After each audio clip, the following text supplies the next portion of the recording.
मध्यकाल की शिक्षा के में आज जो हम पढ़ेंगे वह शिक्षा की व्यवस्था पढ़ेंगे। पिछले क्लास में हम मध्यकाल के शिक्षा के उद्देश्य पढ़ चुके थे। तो मध्यकाल में जो शिक्षा की व्यवस्था थी वह दो भागों में विभाजित थी, प्राथमिक शिक्षा और उच्च शिक्षा। हम इन दोनों को अलग अलग पढ़ेंगे कि दोनों के शिक्षा संस्थाएं जानेंगे, प्रवेश के तरीकों के बारे में जानेंगे, पाठ्यक्रम के बारे में जानेंगे और शिक्षण विधि के बारे में जानेंगे, दोनों उच्च शिक्षा को भी और प्राथमिक शिक्षा को भी। तो इस शिक्षा व्यवस्था में सबसे पहले हम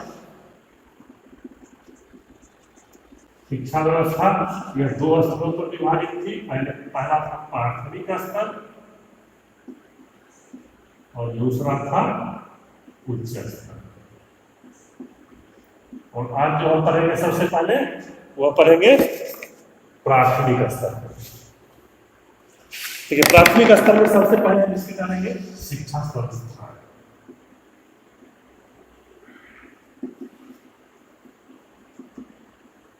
प्राथमिक स्तर में सबसे पहले हम जानेंगे शिक्षा संस्थाएंगे।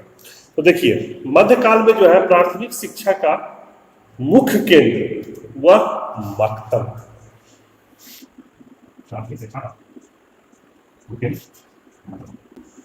मध्यकाल में प्राथमिक शिक्षा का मुख्य केंद्र मकतब था। इसके अतिरिक्त खानकाहों और दरगाहों में भी प्राथमिक शिक्षा प्रदान की जाती थी।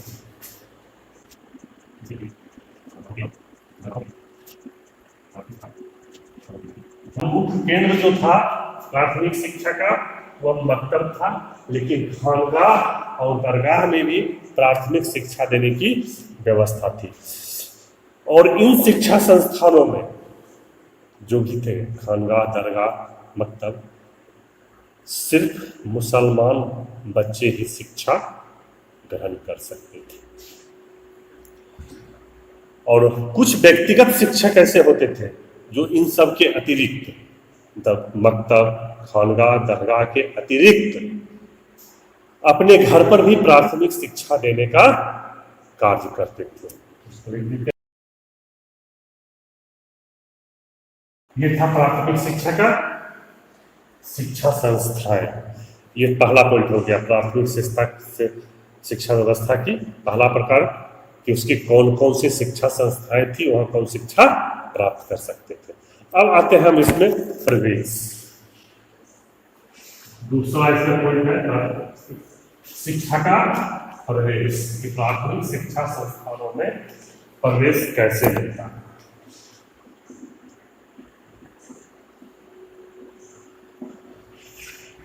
देखिए, प्रवेश की एक आयु निर्धारित थी, वह थी 4 वर्ष 4 महीने और 4 दिन।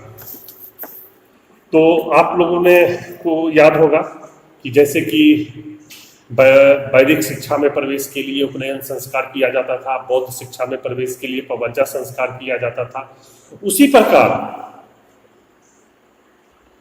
मुस्लिम कालीन शिक्षा संस्थानों में प्रवेश के लिए बिस्मिल्लाह खानी रस्म की जाती थी। बिस्मिल्लाह खानी रस्म करने के बाद ही कोई भी बालक मुस्लिम शिक्षा संस्थानों में शिक्षा ग्रहण कर सकता था। और उसकी आयु निर्धारित थी। कितनी आयु निर्धारित थी बिस्मिल्लाह खानी रस्म की? जब बालक की आयु 4 वर्ष 4 महीने और 4 दिन की होती थी, तब उसका बिस्मिल्लाह खानी रस्म पूरा किया जाता था। उसको लिख देते हैं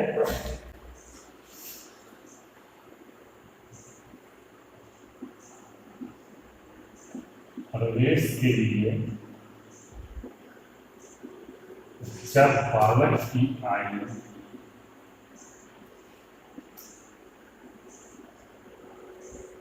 4 वर्ष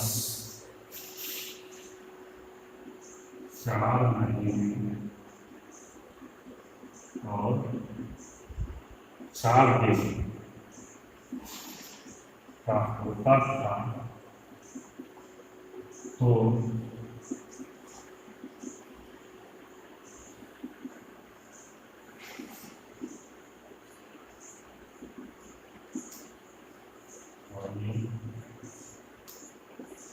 रस्म के द्वारा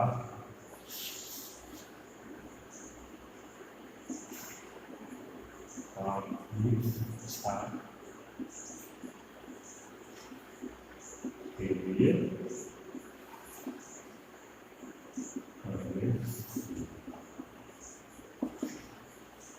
4 वर्ष 4 महीने 4 दिन, इसको थोड़ा याद रखिएगा अच्छे से। अब यह रस्म होता कैसे था? इस रस्म के समय जब बिस्मिल्लाह खानी रस्म हो रहा होगा तो बालक के सभी संबंधी को उपस्थित रहना अनिवार्य होता था और बालक को नया वस्त्र पहनाया जाता था।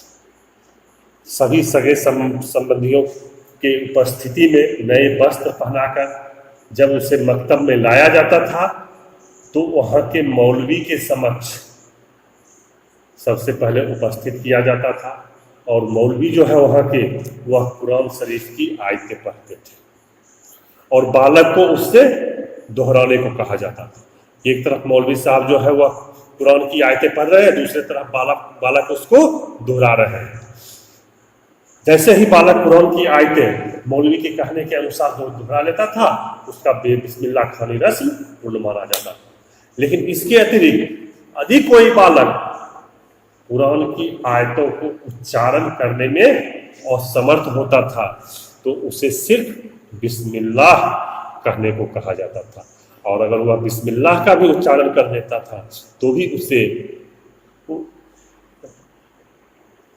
बिस्मिल्लाह खानी रस्म के योग्य समझ करके उसे प्रवेश दे दिया जाता था। तो इसको लिख देते हैं।